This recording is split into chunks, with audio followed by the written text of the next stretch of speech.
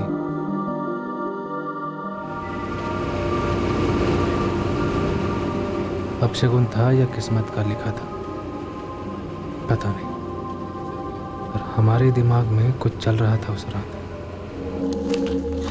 कि कुछ तो सही नहीं है।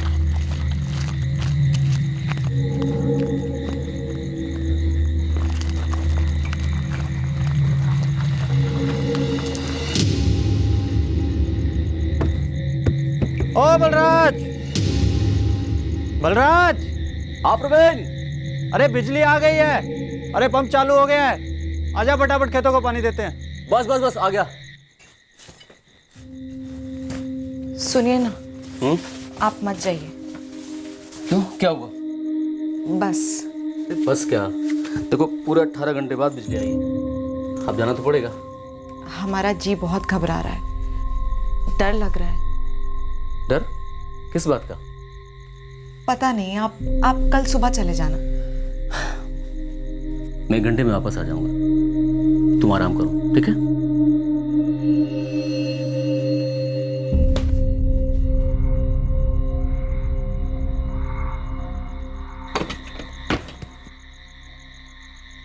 चल चल भाई जल्दी भर लेते हैं। हाँ। और बेटा कैसा है? आजा।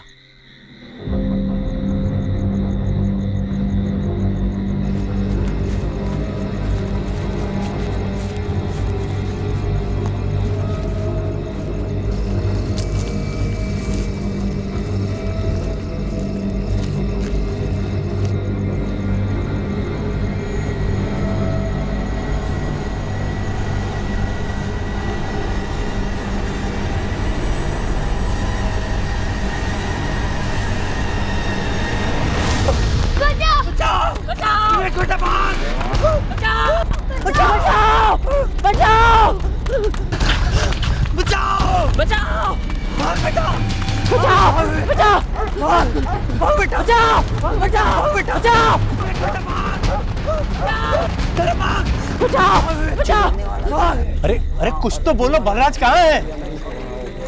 हाँ? अरे धर्म प्रवीण, कुछ तो बोलो, क्या हुआ? तुम सबको सांप ठूक गया क्या? अरे अरे क्या हुआ? वो लोग बलराज को उठाकर लेकर गए। हम लोग जैसे तैसे भागे हैं। कौन लोग थे? प्रवीण, कौन लोग थे वो? क्या हुआ बलराज भैया को? पता नहीं, उनके हाथों में तलवारें थी। बस वो बलराज को अपने साथ घसीट के ले गए।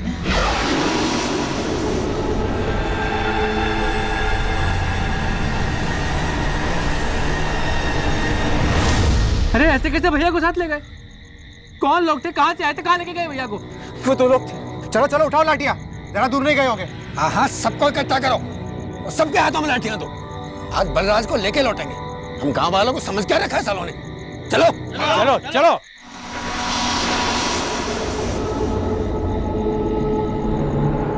बलराज, बलराज, बलराज, भैया, बलराज, बलराज, बलराज, बलराज, बलराज, भैया, बलराज, भैया, बलराज, बलराज, बलराज।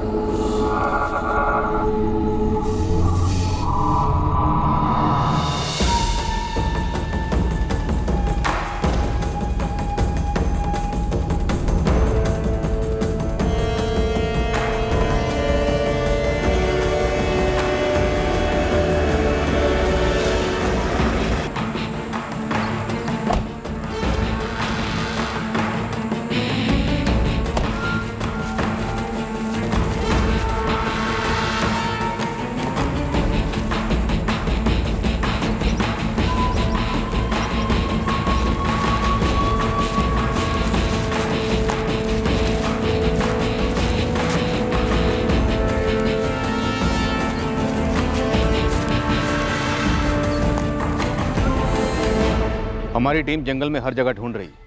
पहले आप पूरी बात बताइए, हुआ क्या है? हम और हमारा बेटा विवेक और मेरा चचेरा भाई बलराज, हम खेतों में पानी देने जा रहे थे साहब। तभी अचानक हमने देखा कि तो वो दो लोग इस धर्म को पकड़ के रखे हुए थे। हाँ, घसीट कर खेतों की तरफ ले गए हमें। कहाँ से पकड़ कर लाए थे? आए कहाँ से थे वो लोग? वो कहाँ से आए थे ये तो हमें नहीं पता।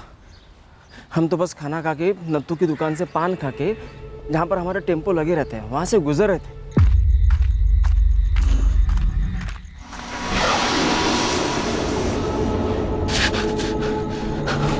कौन है भाई? क्या चाहिए? हमें लगा डाकू है। कुछ समझ नहीं आ रहा था, कहाँ लेके जा रहे हैं, क्यों?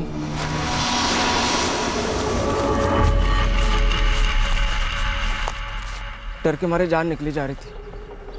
तभी प्रवीण, उसका बेटा विवेक और बलराज वहाँ आ गए। और साहब हमें तो कुछ मालूम ही नहीं था साहब।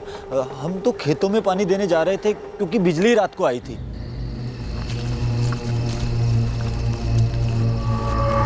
अरे कौन है भैया? वो दूसरा बंदा भी पेड़ के पीछे चला गया साहब। फिर बहुत देर तक नहीं लौटा वो साहब। फिर हम लोग खुद को छुड़ाने में लग गए।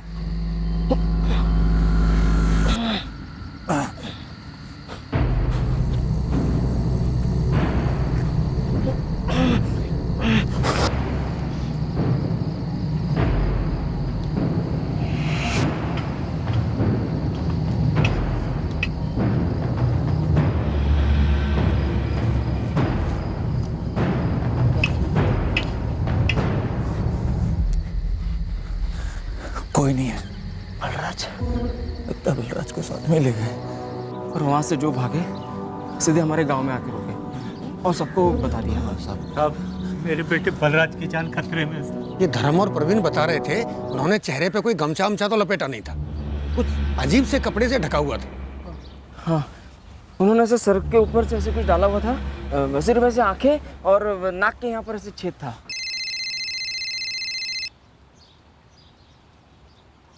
हाँ यादव।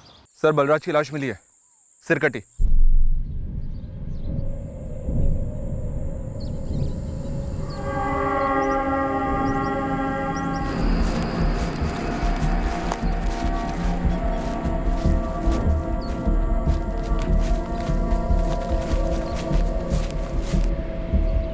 क्या हुआ? बलराज कहाँ है? कुछ बोलते क्यों नहीं? लाश मिली है उसकी मीना, सर कटा हुआ है।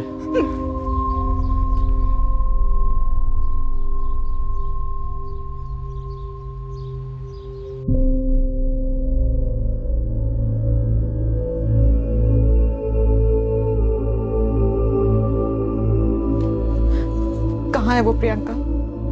कुछ बोलो ना।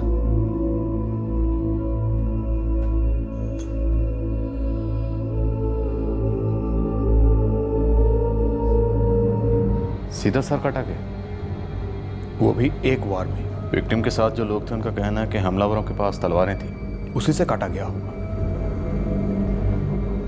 मिनिमम ब्लड बहा है बॉडी में। इंस्पेक्टर, ये एक भयानक किस्म का मर्डर है। कोई सेक्सुअल असॉल्ट? नो, सोडोमी के कोई निशान नहीं है।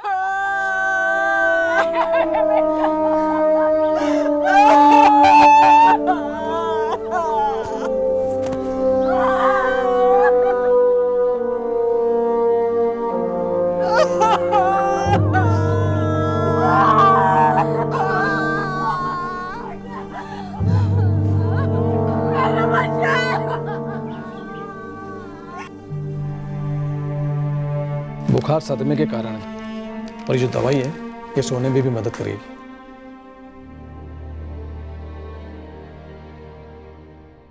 सर, आधा जंगल छान कर देख लिया मगर बलराज कुशवा का सर कहीं नहीं मिला। कहीं खून के छींटे मिले? एक कतरा भी नहीं सर, वही तो सबसे बड़ी मुश्किल है। जमीन कहीं से खुदी हुई मिली? शायद गाड़ दिया हो। नहीं सर, कहीं कुछ नहीं मिला, हर जगह चेक कर लिया। पांडे, धड़ जहां मिला वहां से सर ज्यादा दूर होना नहीं चाहिए। बाकी का जंगल छान मारो अच्छी तरह से, बारीकी से। धर्म, जब वो दो लोग तुम्हें घसीट कर लेके जा रहे थे, जहां तुम्हारी टेम्पो खड़ी थी वहां से लेकर खेतों तक, इस दौरान उन लोगों ने आपस में कोई बात की? कुछ सुना तुमने? हमने कुछ भी नहीं सुना, हमारा मुंह बांध रखा था, हम बहुत डरे हुए थे, बस उनसे भीख मांग रहे थे कि हमें छोड़ दें। इरादा क्या था उनका? पहले तुम्हें खेतों में लेके गए, फिर तुम्हें छोड़ दिया, फिर बलराज को लेके गए और उसका सर काट कर अपने साथ ले गए। अब उनका क्या इरादा था हम कैसे बता सकते हैं? हम तो बस घर से पान खाने के लिए निकले थे। क्या उन लोगों ने तुम्हारे साथ कुछ जबरदस्ती करने की कोशिश की थी? कुछ बलात्कार? नहीं नहीं, देखो अगर ऐसा कुछ भी हुआ था तो शर्म के मारे कुछ भी छुपाना मत। ऐसा कुछ हुआ ही नहीं सर, तो क्या बताएं? बस एक पेड़ के पीछे बैठाया। सिर्फ बिठाया? जी साहब, और बहुत देर तक हमें घूरता रहा। फिर थोड़ी देर बैठाने के बाद वो हमें वापस ले आया साहब। फिर धर्म को ले गया, फिर धर्म को लुटाया और फिर बलराज को ले गया साहब। तुम तीनों के साथ ये गेम खेला और तुम्हारे बेटे विवेक के साथ कुछ नहीं किया? नहीं साहब, हम तो बहुत घबरा गए थे साहब। हमें तो डर लग रहा था कि कहीं हमारे बच्चे के साथ भी कुछ।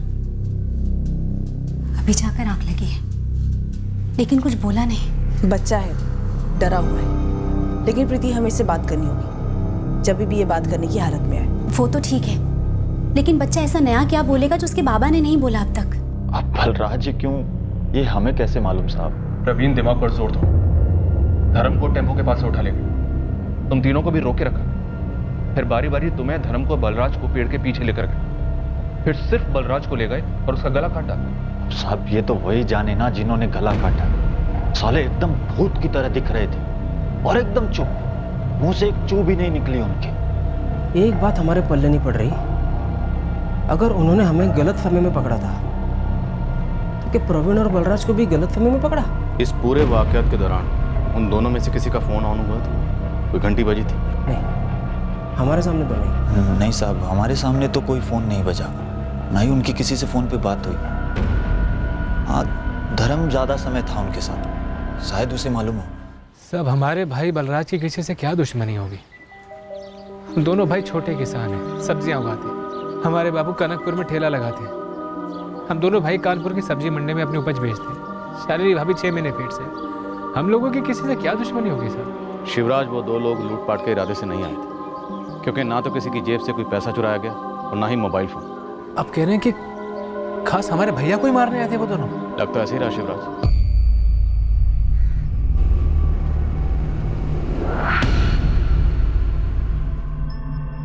शालिनी भाभी को लगा था कि कुछ अनहोनी होने वाली है। तुम्हारी भाभी को ऐसा क्यों लगा? पता नहीं साहब, उन्होंने बलराज भैया को भी कहा था। हमारी बीवी प्रियंका से भी इस बात का जिक्र किया था। जब ये जा रहे थे तो हमारा जी घबरा रहा था। हमने कहा था इनसे मत जाइए, अजीब सा डर लग रहा है। प्रियंका, हमने कहा था इनसे। कुछ नहीं होगा, बस आप शांत रहिए, कुछ नहीं होगा। शालिनी जी, मैं जानता हूँ इस वक्त तो आप बात करने की हालत में नहीं, पर हमारे लिए जानना ज़रूरी है। आपको ऐसा क्यों लगा कि आपके पति बलराज के साथ कुछ गलत होने वाला है? पता नहीं साहब, कई दिनों से ऐसा महसूस हो रहा था, और फिर इतनी काली रात। पर ऐसा लगने की वजह क्या थी? क्या बलराज ने आपसे कुछ कहा था?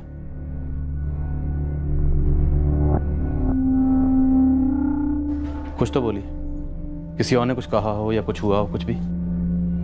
बस कुछ दिनों से अंदर से ऐसा लग रहा था, और फिर अमावस की रात मेरा डर सच निकला साहब। और शालिनी, डर बेवजह तो नहीं होता, कुछ तो बात रही होगी। याद करिए, देखिए, ना सिर्फ आपने अपना पति खोया, बल्कि आपका होने वाला बच्चा जब इस दुनिया में भी नहीं आया, उसने अपने पिता को खो दिया। याद करिए, जहन पर जोर डालिए, आपके डर की वजह क्या थी?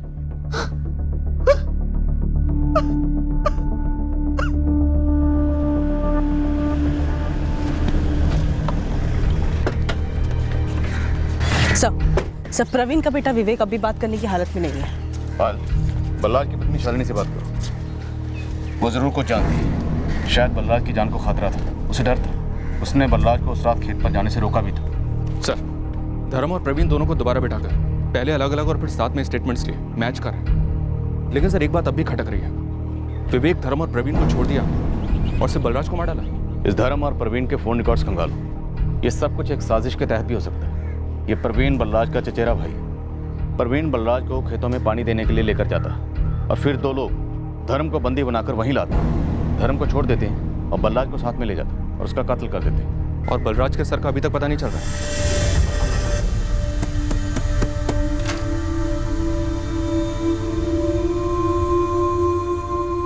अरे वाह, बड़ी टिप टॉप लग रही हो। तुम्हें हमारे आने की खबर किसने दी? तुझे क्या लगा जंगल में मोर नाचा और किसी ने नहीं देखा? ये क्या बोल रही हो?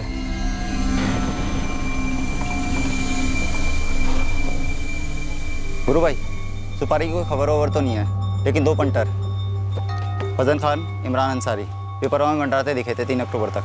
हिस्ट्री है इनकी? काफ़ी अच्छी हिस्ट्री है इलाहाबाद में। 1 मर्डर, 2 हाफ मर्डर। लेकिन ये इलाहाबाद से पिपरवा में क्या कर रहे थे? वो भी कई दिनों से तंबू गाड़े बैठे थे यहाँ। 4 अक्टूबर के बाद गायब हुए। 4 तारीख के बाद ये दोनों पेपरवा से कहाँ के लिए निकले? लॉज वाले को ये तो नहीं मालूम साहब, लेकिन बोला कि 3 तारीख तक पिपरवा में ही थे।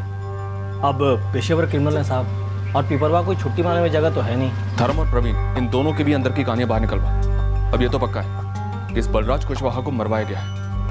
साहब, हमारा विवेक अभी भी बहुत डरा हुआ है। देखिए, अगर हमें जरा सा भी ऐसा लगा कि विवेक को तकलीफ हो रही है, हम उसी वक्त बात करना बंद कर देंगे। हमारा बच्चा बहुत ही छोटा है, आप लोग को देखते ही और डर जाएगा। साहब, आप लोग कुछ दिन रुक नहीं सकते? देखिए, बात को समझने की कोशिश कीजिए।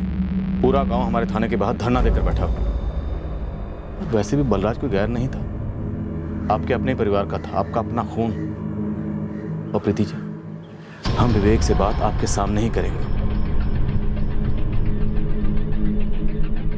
वो लोग आपस में कोई बात कर रहे थे? आपने उनकी आवाज़ सुनी, किसी का नाम लिया? उन लोगों ने ऐसे नकाब पहन रखे?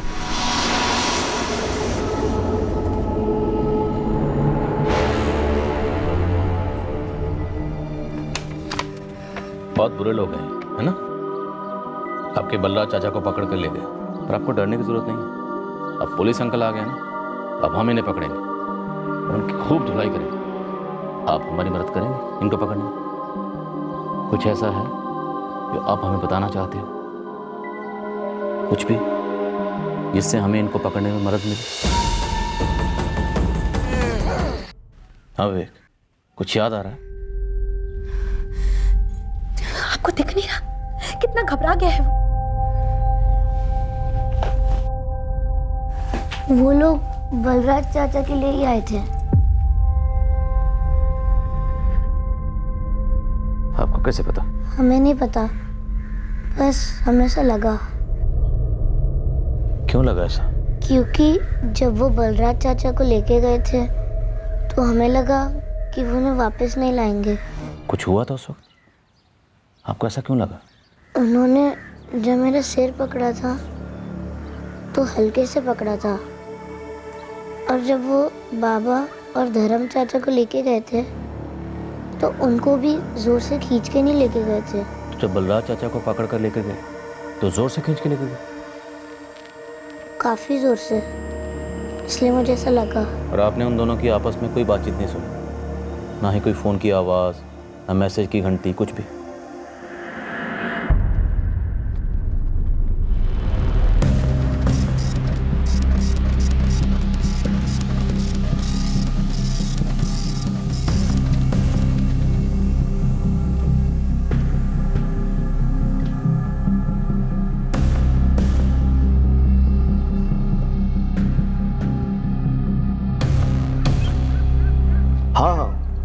इमरान अंसारी और फजल खान के रिकॉर्ड्स हैं हमारे पास, मैं भिजवा देता हूं आपके पास। पर उन दोनों को जेल से छूटे अभी 8 महीने हुए हैं। उनके किसी नए कांड के बारे में सुना नहीं अभी तक, आप ही से सुन रहा हूं। जिस दिन यहाँ कनकपुर में वो बलराज कुशवाहा हत्याकांड हुआ, वो दोनों बगल के पेपरवा गांव में ही मौजूद थे। फिर तो पूरे आसार हैं कि वे दोनों शामिल रहे होंगे। मैं उनके पिछले 8 महीने के मूवमेंट निकलवाता हूँ।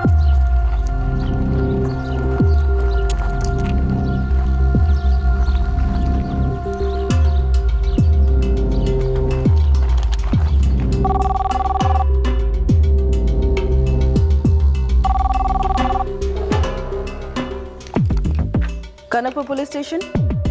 सर ढूंढने में सर मत फोड़ो, कभी नहीं मिलेगा आपको। बलराज का सर? अब आप बिना मैडम मेरा सर खा रही हैं। जो बोलूं उस पर अमल करो, आप लोगों के सर का बोझ हल्का होगा। एक बार सामने आके बात तो कर, हम तुझे काफी हल्का कर देंगे। अब आप बिना मैडम आम खाने की बजाय पेड़ गिन रही हैं। वैसे किसी ने बताया आपको उस रात के बारे में? क्या नहीं बताया? यही कि बलराज का मरना तय था उसी सुबह से।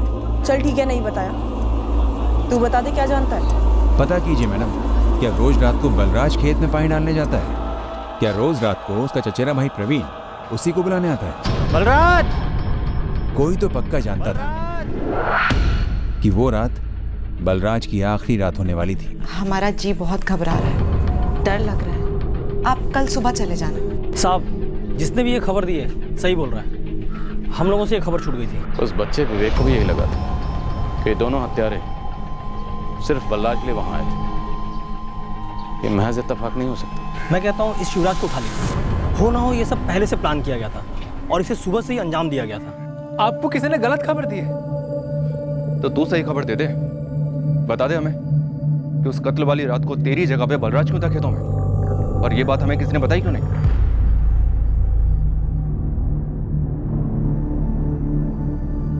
हाँ, ये बात सच है साहब। 3 तारीख को हम ही ने बलराज भैया से कहा था कि कानपुर हम चले जाते हैं सब्जी लेकर। भैया, आज हम चले जाएं क्या कानपुर मंडी में? कानपुर मंडी? कुछ खास है क्या? कुछ चीजें लेनी है। कौन सी चीजें? एक जैकेट पसंद आई है और भी छोटी मोटी चीजें खरीदनी है। सोचा हम ही चले जाते हैं। तो हम जाएं भैया? जा, चला जा।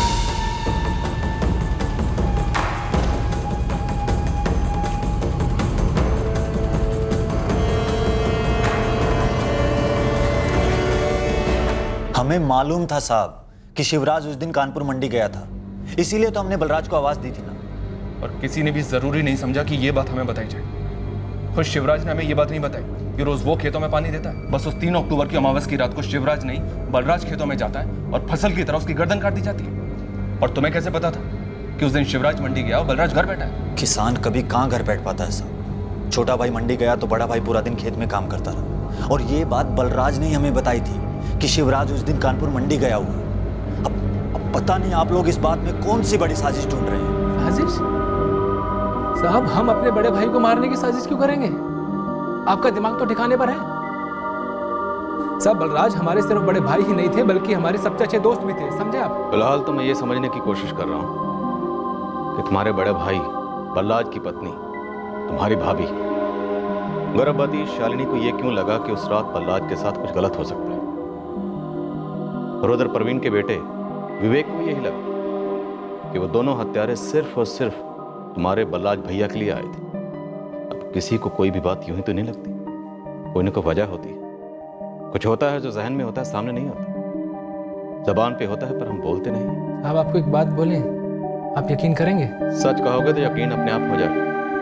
बोलो। उस रात हम जब कानपुर से लौट रहे थे तो हमें भी ऐसा लगा कि कुछ गलत होने वाला है साहब। क्या था? क्या था ये तो नहीं पता साहब। एक किस्म का मनहूस सपना समझिए या जो भी आप बोलना चाहें आप बोलिए। एक अंदर से कुछ लगता है ऐसा साहब।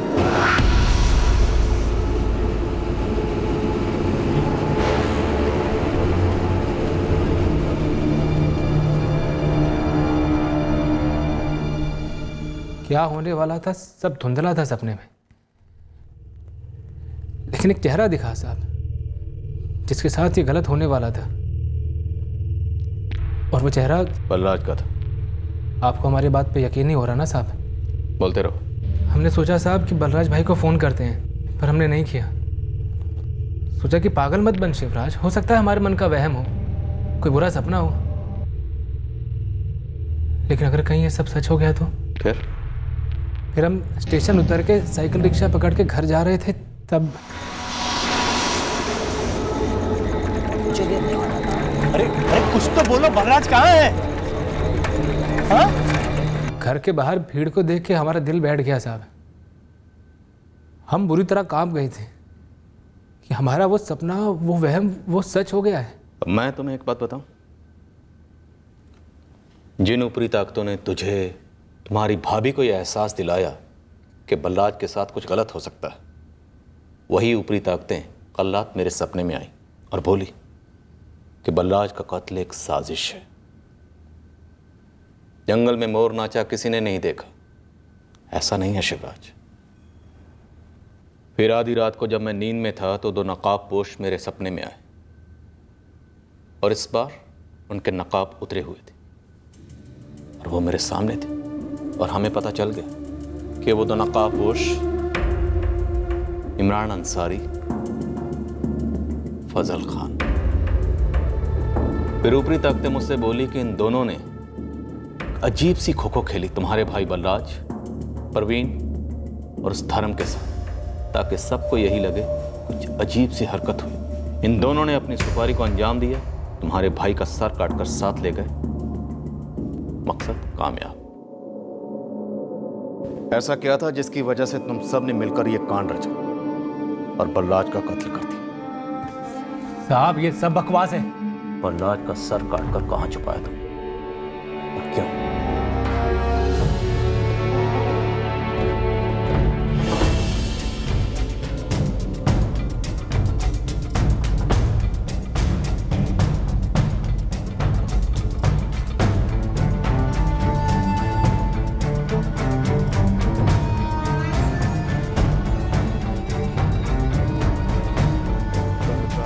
इंडियन करेंसी में उसे 25 लाख देने हैं। उसका नाम है अजीज बेग।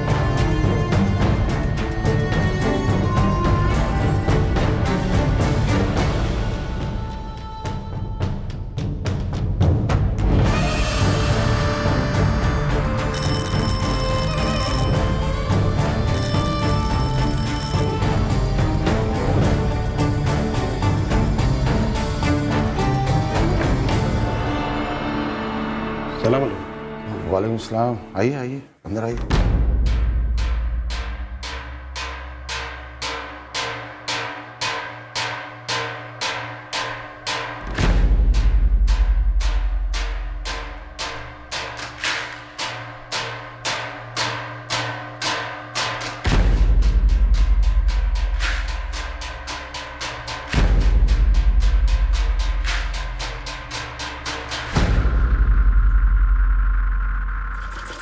जी मैं वर्षा बोल रही हूँ। जी हाँ, वर्षा साहू। आप कौन? वर्षा साहू, तुम पिपरवा में रहती हो?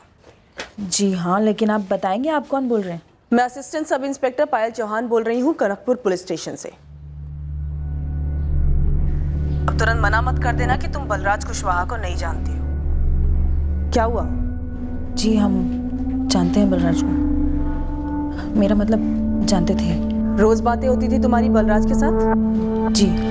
क्या बातें होती थी? फर्टिलाइजर के बारे में, जीएसटी के बारे में, या विराट कोहली की बैटिंग के बारे में? मैडम जान पहचान थी हमारी। रिश्ते में जान पहचान थी या जान पहचान से कोई रिश्ता था? मैडम ऐसा कोई रिश्ता नहीं था हमारा। तो जो भी था पर्दे में क्यों था? बलराज की पत्नी शालिनी ने तो तुम्हारा नाम कभी नहीं सुना। ऐसे कैसे? आप चाहती क्या है हमसे मैडम? हम चाहते हैं बलराज के कातिल तुरंत से तुरंत पकड़े जाएं, और उसके लिए जरूरी है तुम्हारा हमसे बात करना, आमने सामने। ये वर्षा साहू पिपरवा में रहती है, और पिपरवा में ही इमरान अंसारी और फजल खान डेरा डालकर बैठे हुए थे 3 अक्टूबर तक। और सर 3 अक्टूबर की रात को बलराज की पत्नी को बस लगा कि उसके पति के साथ कुछ अनहोनी हो सकती है। भाई शिवराज को भी यही लगा। वैसे शिवराज के फोन रिकॉर्ड्स में ऐसा कुछ निकला नहीं, और धर्म पुरोहित और प्रवीण कुशवाहा, इन दोनों के फोन रिकॉर्ड्स में भी शक करने जैसा कुछ नहीं निकला। कहीं साजिश में शिवराज, धर्म और प्रवीण, इन तीनों की कोई मिलीभगत तो नहीं? हो सकता है सर इन तीनों के बीच फोन पे बात ही ना हुई हो, सब कुछ आमने सामने हुआ। एक काम करते हैं, इस प्रवीण और धर्म पुरोहित से अपने अंदाज में पूछताछ करते हैं। और वो अज्ञात कॉलर जिसने हमें खबर दी थी, उस पर क्या लीड? हर दूसरे केस की तरह ट्रेस नहीं हो रहा है।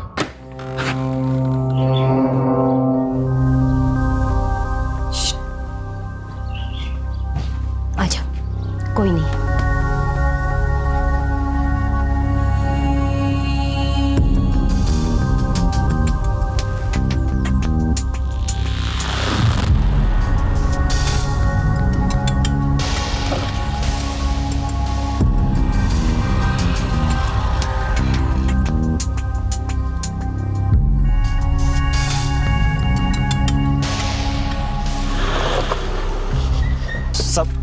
सब देखिए, सब हद है। पीड़ित बलराज कुशवाहा का चचेरा भाई प्रवीण कुशवाहा और धर्म पुरोहित दोनों को हमने कस्टडी में ले लिया।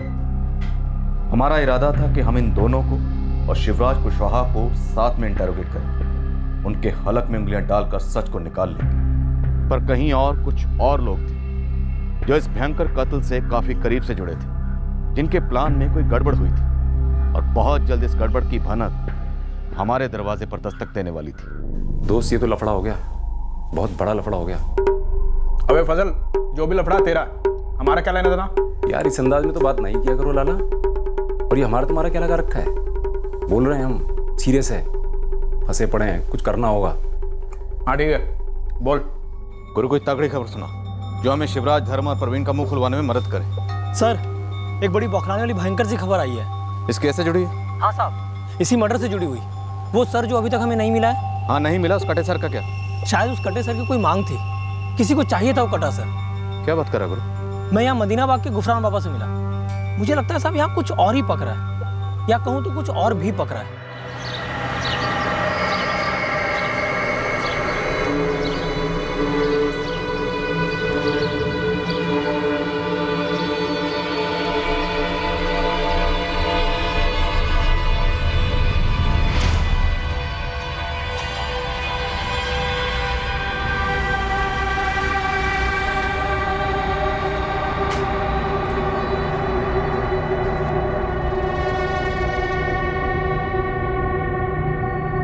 बाबा, मेरा दोस्त जावेद बोला कि आपने मेरे लिए कोई संदेशा भेजा है। कनकपुर में कोई सरकटी लाश मिली बता रहा था। हाँ बाबा, आपके पास कोई जानकारी है उसके बारे में? कटा हुआ सर मिला? नहीं बाबा। सुन, लोहियागढ़ में एक तांत्रिक है रहीम मलिक, काला जादू करता है। 2 हफ्ते पहले मिलने आया था हमसे।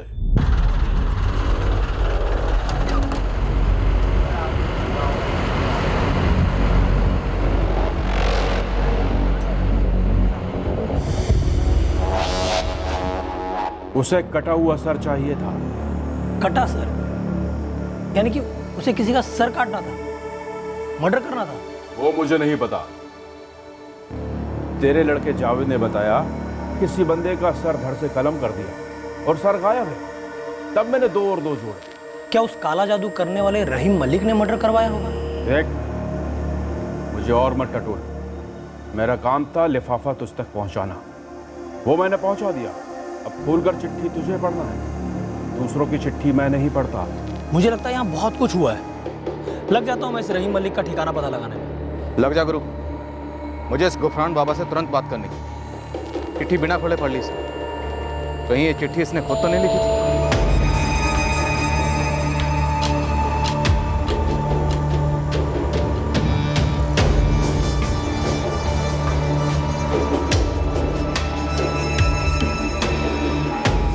भैया, आप हमेशा की तरह सही हैं, हम हमेशा की तरह गलत हैं। पर क्या भैया आप सच में इतने दूध के धुले हैं? आपकी कमीज में कोई दाग नहीं है? तुम कहना क्या चाहते हो? साफ साफ कहो, इससे घुमा फिरा के बात मत करो। पीपरवा सुना है, पीपरवा के बहुत चक्कर लग रहे हैं आपके। किसी वर्षा साहब से बहुत मिलना जुलना हो रहा है आपका।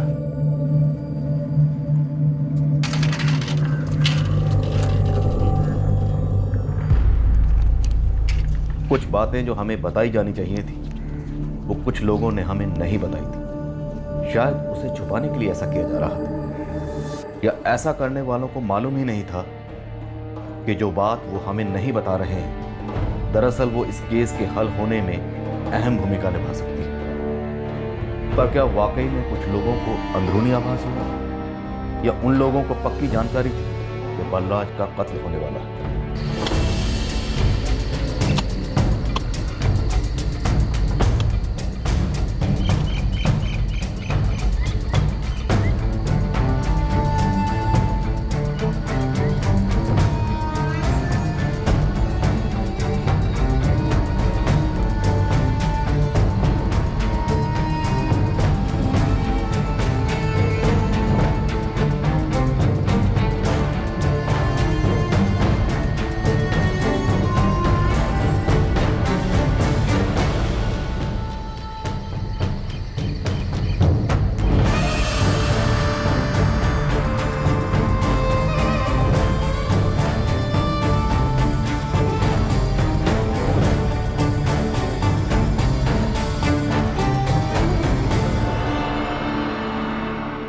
इस कत्ल का मकसद क्या था? क्या यह काले जादू का केस था?